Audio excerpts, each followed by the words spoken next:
ಆತ್ಮೀಯರೇ ನಮಸ್ಕಾರ. ದೇವರಾಜು ಶಿವಪುರ ಯೂಟ್ಯೂಬ್ ಚಾನಲ್ಗೆ ಸ್ವಾಗತ. 7ನೇ ತರಗತಿ ಗಣಿತ ಪ್ರಕಾಶ ಭಾಗ 1, ನಮ್ಮ ಸುತ್ತಲಿನ ದೊಡ್ಡ ಸಂಖ್ಯೆಗಳು ಪಾಠಕ್ಕೆ ಸಂಬಂಧಪಟ್ಟಂತೆ ಪುಟ ಸಂಖ್ಯೆ 20ರಲ್ಲಿ ಬರ್ತಕ್ಕಂಥ ಲೆಕ್ಕಗಳಲ್ಲಿ ಒಂದಿಷ್ಟು ಮಾಹಿತಿಯನ್ನು ತಿಳಿದುಕೊಳ್ತಕ್ಕಂಥ ಪ್ರಯತ್ನವನ್ನು ಮಾಡೋಣ. ಮೊದಲಿಗೆ ತಾವು ಗಮನಿಸ್ತಾ ಇದ್ದೀರಿ, ಅಗತ್ಯವಾದ ಸೂಕ್ತ ಊಹೆಗಳನ್ನು ಮಾಡಿ ಮತ್ತು ಮುಂದಿನ ಪ್ರಶ್ನೆಗಳಿಗೆ ಉತ್ತರಿಸಿ ಅಂತೇಳಿ ಇಲ್ಲಿ ಲೆಕ್ಕವನ್ನು ಕೊಟ್ಟ. ಒಂದು ಪೇಪರ್ ಹಾಳೆ 5 ಗ್ರಾಂ ತೂಗಿದರೆ 1,00,000 ಪೇಪರ್ ಹಾಳೆಗಳನ್ನು ಒಮ್ಮೆಲೆ ನೀನು ಎತ್ತಬಹುದೇ? ಪ್ರಪಂಚದಾದ್ಯಂತ ಪ್ರತಿ ನಿಮಿಷಕ್ಕೆ 250 ಮಕ್ಕಳು ಜನಿಸಿದರೆ ಒಂದು ದಿನದಲ್ಲಿ 1 ಮಿಲಿಯನ್ ಮಕ್ಕಳು ಜನಿಸಬಹುದೇ? ಈ ತರದ ಒಂದಿಷ್ಟು ಊಹೆ ಮಾಡ್ತಕ್ಕಂಥ ಲೆಕ್ಕಗಳನ್ನು ಕೊಟ್ಟಿದ್ದಾನೆ. ಆ ಲೆಕ್ಕಗಳಿಗೆ ಪರಿಹಾರವನ್ನು ಕಂಡುಕೊಳ್ತಕ್ಕಂಥ ಪ್ರಯತ್ನವನ್ನ ಈ ವಿಡಿಯೋದಲ್ಲಿ ಮಾಡ್ತಾ ಹೋಗೋಣ.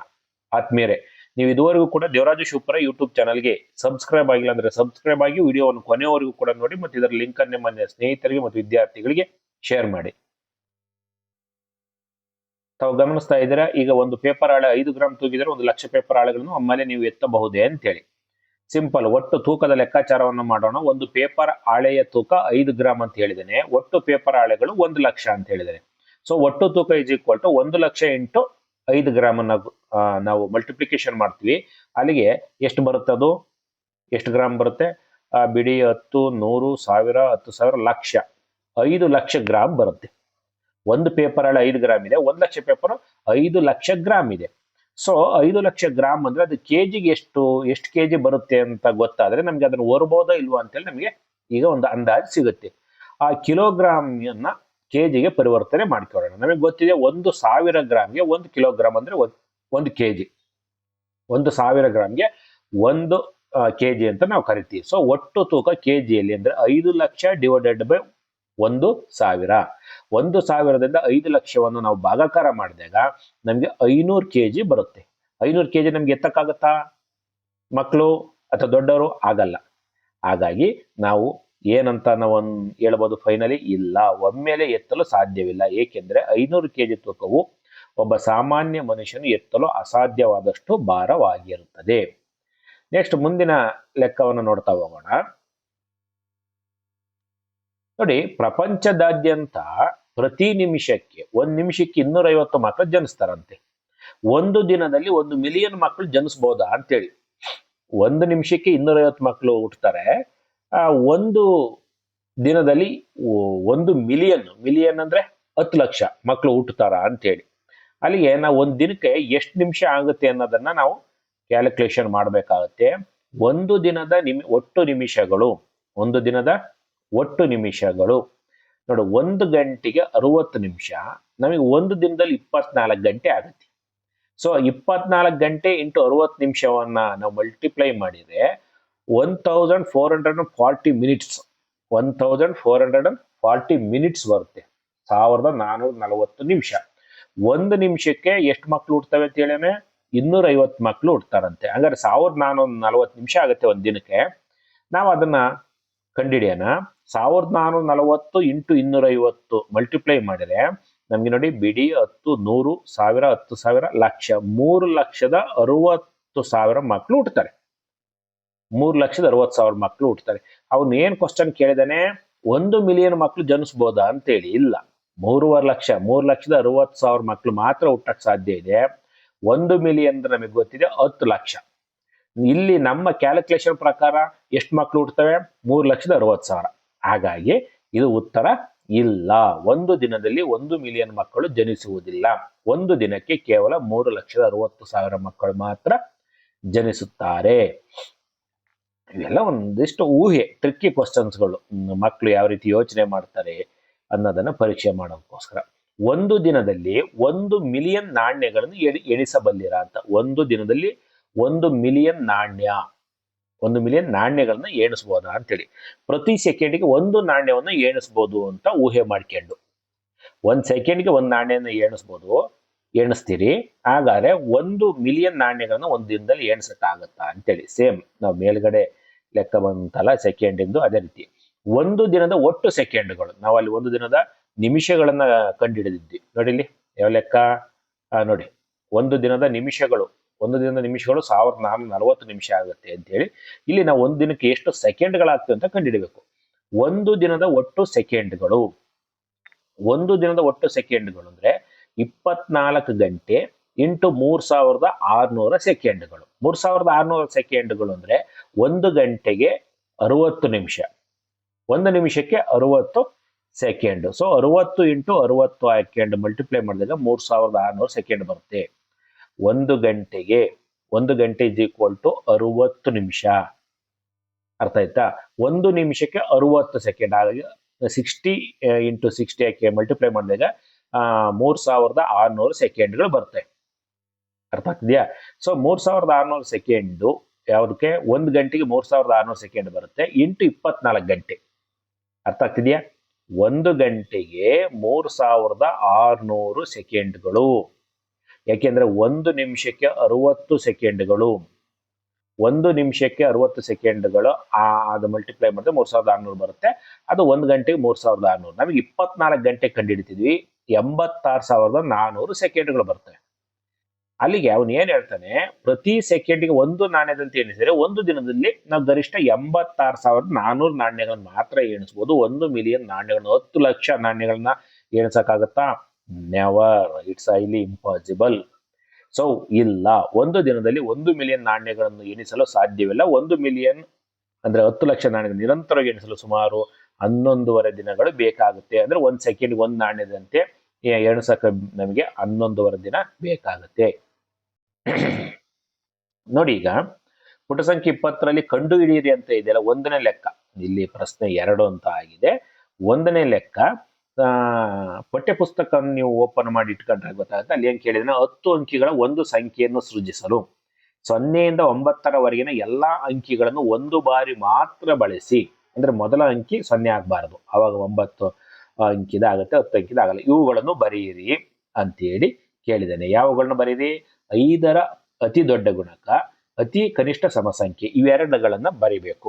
ನೋಡಿ, ಅವನು ಹೇಳ್ತಾನೆ 0 ಇಂದ 9ರವರೆಗಿನ ಅಂಕಿಗಳು 0, 1, 2, 3, 4, 5, 6, 7, 8, 9. ಈ 9 ಅಂಕಿಗಳನ್ನ ತೆಗೆದುಕೊಳ್ಬೇಕು. ತೆಗೆದುಕೊಂಡು 5ರ ಅತಿ ದೊಡ್ಡ ಗುಣಕವನ್ನ ಬರಿಬೇಕು. 5ರ ಅತಿ ದೊಡ್ಡ ಗುಣಕವನ್ನ ಬರಿಬೇಕು ಅಂದ್ರೆ ಅದರ ಅರ್ಥ ಏನು? ಸಂಖ್ಯೆಯು 5ರಿಂದ ಭಾಗವಾಗಂತಕ್ಕಂಥವು ಅಂತೇಳಿ. ಈಗ 5 1 5, 5 2 10, 5 3 15, 5 4 20 ಅಂತ ಕರಿತೀವಲ್ಲ, ಇವೆಲ್ಲವೂ ಕೂಡ 5ರ ಗುಣಕಗಳು. ಈ 5ರ ಗುಣಕಗಳು ನೋಡಿ, 5 3 15, 5 4 20, 5 5 25, 5 6 30, 5 7 35. ಈ ಗುಣಕಗಳು ನೋಡಿ, ಬಿಡಿ ಸ್ಥಾನದಲ್ಲಿ ಯಾವಾಗಲೂ ಕೂಡ 0 5 0 5 0 5ನೇ ಬರ್ತಾ ಇದೆ. ಇವೆಲ್ಲವೂ ಕೂಡ 5ರಿಂದ ನಿಶ್ಶೇಷವಾಗಿ ಭಾಗ ಆಗ್ತವೆ, ಹೌದಲ್ವಾ? ಸೊ ಇಟ್ಸ್ ಕ್ಲಿಯರ್ ಆಯ್ತು ಅನ್ಕೊಂತೀನಿ. ಸಂಖ್ಯೆ 5ರಿಂದ ಭಾಗವಾಗಬೇಕಾದ್ರೆ ಕೊನೆಯ ಅಂಕಿ 0 ಅಥವಾ 5 ಆಗಿರಬೇಕು. ಯಾಕೆಂದ್ರೆ 5 1 5, 5 2 10, 0 5 3 15, 5 5 4 20, 0 5 5 25, 5 ಈ ರೀತಿ 0 ಅಥವಾ 5 ಆಗಿರಬೇಕು. ಅತಿ ದೊಡ್ಡ ಸಂಖ್ಯೆಗಾಗಿ ಆರಂಭದಲ್ಲಿ ದೊಡ್ಡ ಅಂಕಿಗಳನ್ನು ಇಡಬೇಕು. ಆದ್ದರಿಂದ ಕೊನೆಯಲ್ಲಿ 0 ನಿಗದಿಪಡಿಸುವುದು ಸೂಕ್ತ.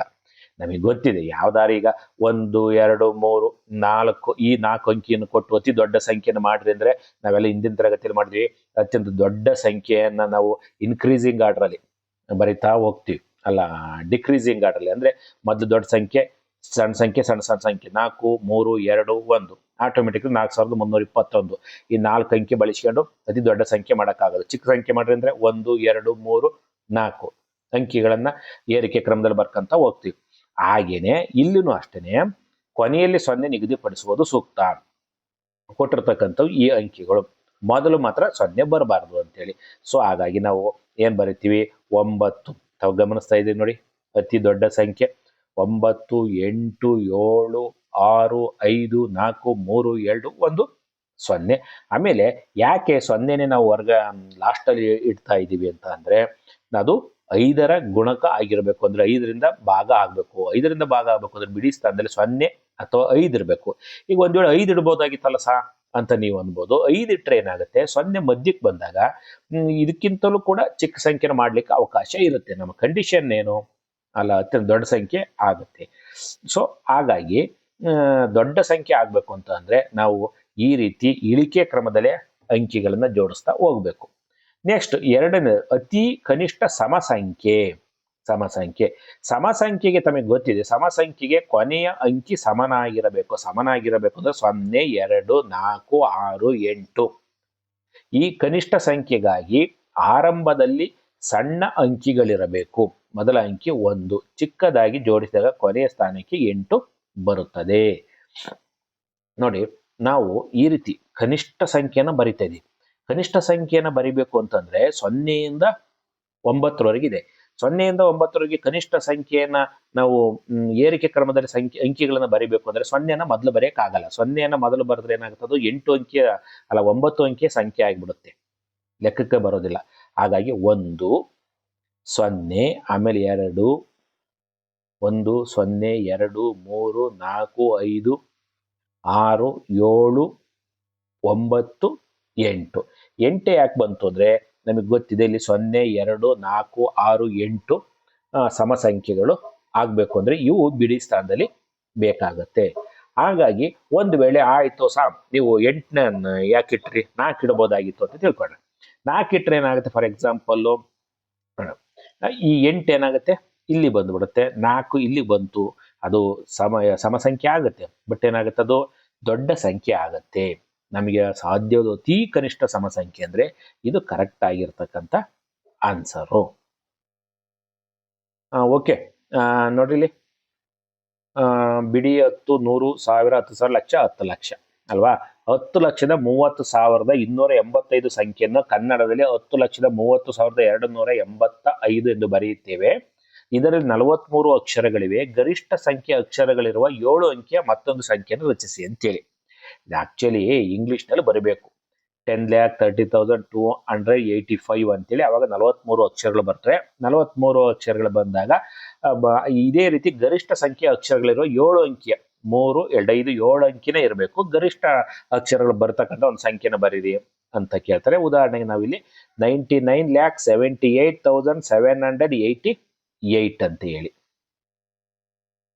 ನೋಡಿ. ನೀವು ಪಠ್ಯ ಪುಸ್ತಕದಲ್ಲಿ ಪ್ರಶ್ನೆ ಸಂಖ್ಯೆ 3, ಯಾವುದೇ 2 ಅಂಕಿ ಪರಸ್ಪರ ಬದಲಾಯಿಸಿದಾಗ ಅತಿ ದೊಡ್ಡ ಸಂಖ್ಯೆ ಬರುವಂತೆ 9 ಅಂಕಿಯ ಒಂದು ಸಂಖ್ಯೆಯನ್ನು ಬರೆಯಿರಿ ಅಂತ ಎಷ್ಟು ಸಂಖ್ಯೆಗಳಿವೆ. ಇದು ಕ್ಲಿಯರ್. ಎಷ್ಟು? 9 ಅಂಕಿಯ ಒಂದು ಸಂಖ್ಯೆಯನ್ನು ಬರೀಬೇಕು. ಮೊದಲು ಆ ಸಂಖ್ಯೆಯಲ್ಲಿ ನಾವು ಯಾವುದೇ 2 ಅಂಕಿಗಳನ್ನ ನೀವು ಅದ್ಲು ಬದಲು ಮಾಡಿದ್ರೆ ಅತಿ ದೊಡ್ಡ ಸಂಖ್ಯೆ ಬರಂಗಿರ್ಬೇಕು. ಮೊದಲು 9 ಅಂಕಿದ ಸಂಖ್ಯೆ ಬರೀರಿ. ಸಂಖ್ಯೆ ಬರೆದಾಗ ಅದ್ರಾಗ 2 ಅಂಕಿನ ನೀವು ಸ್ವ್ಯಾಪ್ ಮಾಡಿದಾಗ, ಅಂದ್ರೆ ಅದ್ರ ಬದಲು ಮಾಡಿದಾಗ ಅದು ದೊಡ್ಡ ಸಂಖ್ಯೆ ಆಗಿರಬೇಕು. ನೋಡಿ, ಯಾವುದೇ 2 ಅಂಕಿಗಳನ್ನು ಅದಲು ಬದಲು ಮಾಡಿದಾಗ ಸಂಖ್ಯೆ ದೊಡ್ಡದಾಗಬೇಕಾದರೆ ಎಡಭಾಗದ ಅಂದ್ರೆ ಉನ್ನತ ಅತಿ ಹೆಚ್ಚು ಸ್ಥಾನ ಬೆಲೆ ಇದೆಯಲ್ಲ, ಅದು ಉನ್ನತ ಸ್ಥಾನದಲ್ಲಿ ಸಣ್ಣ ಅಂಕಿಯು ಬಲಭಾಗದ ಸ್ಥಾನದಲ್ಲಿ ದೊಡ್ಡ ಅಂಕಿ ಇರಬೇಕು. ಮೊದಲು ಪ್ರಾರಂಭದಲ್ಲಿ ಉನ್ನತ ಸ್ಥಾನದಲ್ಲಿ ಸಣ್ಣ ಅಂಕಿ ಇರಬೇಕು, ಬಿಡಿ ಸ್ಥಾನದಲ್ಲಿ ದೊಡ್ಡ ಅಂಕಿ ಇರಬೇಕು ಪ್ರಾರಂಭದಲ್ಲಿ. ಯಾಕೆಂದ್ರೆ ಕೊನೆಗೆ ನಾವು ಸ್ವ್ಯಾಪ್ ಮಾಡ್ತೀವಲ್ಲ, ಇಂಟರ್ಚೇಂಜ್ ಅದರ ಬದಲು ಮಾಡ್ತೀವಲ್ಲ, ಆಗ ದೊಡ್ಡದಾಗುತ್ತೆ. ನೋಡಿ, ಈಗ ಉದಾಹರಣೆಗೆ ನೋಡಿ, ಇಲ್ಲಿ ಗಮನಿಸ್ತಾ ಇದ್ದೀರಿ. ಈಗ ಮೊದಲಿಗೆ ನಾವು 7 ಅಂಕಿಯ ಏನಲ್ಲ ಒಂದು ಅಂಕಿಯನ್ನು ನಾವು ಬರೆದಿದ್ದೇವೆ. ಯಾವುದು? 9 ಅಂಕಿದು. ನೋಡಿ, 1, 2, 3, 4, 5, 6, 7, 8, 9 ಅಂಕಿದ ಒಂದು ಸಂಖ್ಯೆಯನ್ನು ಬರೆದಿದ್ವಿ. ಇದು 19,99,99,999 ಒಂದು ಸಂಖ್ಯೆಯನ್ನು ಬರ್ದಿವಿ. ಅವನೇನ್ ಹೇಳ್ತಾನೆ, 2 ಅಂಕಿಗಳನ್ನು 9 ಅಂಕಿ ಒಂದು ಸಂಖ್ಯೆ ಅಂತಹ ಎಷ್ಟು ಸಂಖ್ಯೆಗಳು, ಯಾವುದೇ 2 ಅಂಕಿಗಳು ಪರಸ್ಪರ ಅವನೇ ಯಾವ್ದಾರ 2 ಬದಲಾಯಿಸ್ಕೊಂಡ್ರಪ್ಪ ಒಟ್ಟು ದೊಡ್ಡ ಸಂಖ್ಯೆ ಆಗ್ಬೇಕು ಅಂತ ನಾನೇನ್ ಮಾಡ್ತೀನಿ, ಈ 9ಅನ್ನ ಇಲ್ಲಿಗೆ ಹಾಕ್ತೀನಿ, ಈ 1ಅನ್ನ ಇಲ್ಲಿಗೆ ಹಾಕ್ತೀನಿ, 9ಅನ್ನ ಇಲ್ಲಿಗೆ ಹಾಕ್ತೀನಿ. ಅವಾಗ ಏನಾಯ್ತು ನೋಡ್ರಿ, 19 ಕೋಟಿ ಇದ್ದದ್ದು ಒಮ್ಮೆಲೆ 99,99,99,991 ಆಗೋಯ್ತು. ಇದಿಷ್ಟು ಸಿಂಪಲ್ ಆಗಿ ದೊಡ್ಡದಾಗುತ್ತದೆ. ಉತ್ತರ ಇಷ್ಟೇ. ಇಂತಹ ನಿಯಮಕ್ಕೆ ಒಂದು ಕೋಟ್ಯಾಂತರ ವಿಭಿನ್ನ ಸಂಖ್ಯೆಗಳನ್ನು ಸೃಜಿಸಲು ಸಾಧ್ಯ ಇದೆ. ನೋಡಿ, ಪ್ರಶ್ನೆ ಸಂಖ್ಯೆ 4 ಪಠ್ಯ ಪುಸ್ತಕದಲ್ಲಿ 4, ಇಲ್ಲಿ 5 ಅಂತಿದೆ. ಪಠ್ಯ ಪುಸ್ತಕದಲ್ಲಿ ಪ್ರಶ್ನೆ ಸಂಖ್ಯೆ 4 ಇದೆ. ತಾವು ಗಮನಿಸ್ತಾ ಇದ್ದೀರಿ. ಇಲ್ಲಿ ನೋಡಿ, 1 ಅಂಕಿಗಳನ್ನು ಕೊಟ್ಟವರೇ ನೋಡ್ರಿ. 1, 2, 3, 4, 5, 1, 2, 3, 4, 5, 1, 2, 3, 4, 5, 1, 2, 3, 4, 5. ಒಟ್ಟು 1 ಜೊತೆ 2 ಜೊತೆ 3 ಜೊತೆ 4 ಜೊತೆ ಅಂದ್ರೆ 20 ಅಂಕಿಗಳಿರ್ತಕ್ಕಂಥ ಒಂದು ಸಂಖ್ಯೆ ಆಗಿದೆ. ಇದು ಒಂದು ಸಂಖ್ಯೆ ಅಂತ ತೆಗೆದುಕೊಳ್ಬೇಕು ನೀವು. 1, 2, 3, 4, 5 ಅಂತ ನಾನು ಹೇಳ್ದೆ ಅಂತೇಳಿ ನೀವು ಹಂಗೂ 1, 2, 3 ಅಂತ ಹೇಳಂಗಿಲ್ಲ. 20 ಅಂಕಿಗಳ ಒಂದು ಸಂಖ್ಯೆ. ಆಯ್ತಾ? 20 ಅಂಕಿಗಳ ಒಂದು ಸಂಖ್ಯೆನ ಕೊಟ್ಟವನೆ. ಸಂಖ್ಯೆಯಲ್ಲಿ ಉಳಿಯುವ ಸಂಖ್ಯೆಯು ಸಾಧ್ಯವಾದಷ್ಟು ದೊಡ್ಡ ಸಂಖ್ಯೆ ಆಗಿರುವಂತೆ 10 ಅಂಕಿಗಳನ್ನು ಒಡೆದಾಕ್ರಿ. 20 ಅಂಕಿಯ ಒಂದು ಸಂಖ್ಯೆ ಕೊಟ್ಟವನೆ, ನೀವು ಅದ್ರಾಗ 10 ಅಂಕಿನ ಒಡೆದಾಕಕ್ಕೆ ನಿಮಗೆ ಅವಕಾಶ ಇದೆ. ಆ 10 ಅಂಕಿಗಳಲ್ಲಿ ಒಡೆದಾಕಿದ ನಂತರ 10 ಅಂಕಿಯ ಒಂದು ದೊಡ್ಡ ಸಂಖ್ಯೆ ಆಗಿರಬೇಕು ಅಂತೇಳಿ. ನೋಡಿ, ಒಟ್ಟು 1 2 3 4 ಅಂತೇಳಿ ಬರೆದವನೆ. ಈ ಒಟ್ಟು 20 ಅಂಕಿಗಳಿದ್ದಾವೆ. ಏನ್ ಮಾಡಬೇಕು? ಉಳಿಯುವ 10 ಅಂಕಿಯ ಸಂಖ್ಯೆ ಗರಿಷ್ಠ ಮಟ್ಟದಲ್ಲಿ ದೊಡ್ಡದಾಗಿರಲು ಎಡಭಾಗದಲ್ಲಿ ಸಣ್ಣ ಅಂಕಿಗಳಾದ 1 2 3 4ಗಳನ್ನು ತೆಗೆದುಹಾಕಬೇಕು. ಇಲ್ಲಿ ಗರಿಷ್ಠ ಅಂಕಿ 5. ನಾವು ಗರಿಷ್ಠ ಸ್ಥಾನದಲ್ಲಿ ದೊಡ್ಡ ಸಂಖ್ಯೆ ಇರಬೇಕು, ಹೌದಲ್ವಾ? ಈಗ ಬಿಡಿ 10 100 1000, ಈ 1000 ಸ್ಥಾನದಲ್ಲಿ ಈಗ ನೋಡಿ 1 2 3 4 5 ಫಾರ್ ಎಕ್ಸಾಂಪಲ್ ಇತ್ತು ತಿಳ್ಕೊಳ್ಳಿ. ನಮಗೆ ನಾವು ಬಿಡಿ 10 100 1000 10,000, ಈಗ 12,345 ಆಯ್ತು. ಅದೇ ಇಲ್ಲಿ 10,000 ಸ್ಥಾನದಲ್ಲಿ 5 ಇತ್ತು ಅಂತ ತಿಳ್ಕೊಳ್ಳಿ. 5 2 3 4 1 ಅಂತೇಳಿ 52,000 ಆಗುತ್ತೆ. ಸೊ ಹಾಗಾಗಿ ನಮಗೆ ಗರಿಷ್ಠ ಸ್ಥಾನ, ನಮಗೆ 10 ಅಂಕಿನ ಉಳಿಸ್ಕೊಳಕ್ಕೆ ಅವಕಾಶ ಇದೆ. 10 ಅಂಕಿನ ಹೊಡೆದಾಕ್ಬೇಕು. 10 ಅಂಕಿನ ಹೊಡೆದಾಕ್ಬೇಕು ಅಂದ್ರೆ ಅತ್ಯಂತ ಚಿಕ್ಕ ಅಂಕಿಗಳನ್ನ ಹೊಡೆದಾಕ್ಬೇಕು. ಅದು ಕೂಡ ಉನ್ನತ ಸ್ಥಾನದಲ್ಲಿ ಚಿಕ್ಕ ಅಂಕಿಗಳು ಏನಿರುತ್ತೆ ಅವುಗಳನ್ನ ಹೊಡೆದಾಕೋಣ. ಇದು ಯಾಕೆಂದ್ರೆ ನಾನು ಒಂದು ಫಾರ್ ಎಕ್ಸಾಂಪಲ್ ಒಂದೊಂದ್ಸರಿ ಇದು ಸ್ವಲ್ಪ ಕನ್ಫ್ಯೂಸ್ ಆಗುತ್ತೆ. ಏನಾಗುತ್ತೆ, ನಾವು ನೋಡ್ರಿ ಪ್ರಾರಂಭದಲ್ಲಿ ಒಂದು ಒಂದು ಒಂದು ಈ ಸಣ್ಣ ಅಂಕಿಗಳಿದಾವಲ್ಲ, ಹೊಡೆದಾಕ್ಬಿಡೋಣ. 2 2 2 ಅಂತ ಹೊಡೆದಾಕ್ಬಿಡೋಣ. ಅವ್ರು ದೊಡ್ಡ ಅಂಕಿ, ಇನ್ನೂ ದೊಡ್ಡ ಅಂಕಿನ ಮಾಡ್ಬೋದು ಅಂತ ಅನ್ಸ್ಬೋದು. ಇಲ್ಲ, ಆ ಥರ ಇಲ್ಲ. ಇದು ಒಟ್ಟಾರೆ ಒಂದು ಸಂಖ್ಯೆಯಲ್ಲಿ ನೀವು ಯಾವನಾರ 10 ಅಂಕಿನ ಹೊಡೆದಾಕ್ರಿ ಅಂತ ಹೇಳೇನೆ. ಹಾಗಾಗಿ ನಾವು ಏನ್ ಮಾಡೋಣ, ಮೊದಲ ಗುಂಪಿನಲ್ಲಿ ನೋಡಿ, ಮೊದಲ ಗುಂಪಿನಲ್ಲಿ ನಾವೇನ್ ಮಾಡೋದು, ಮೊದಲ 1 2 3 4 ತೆಗೆಯಿರಿ.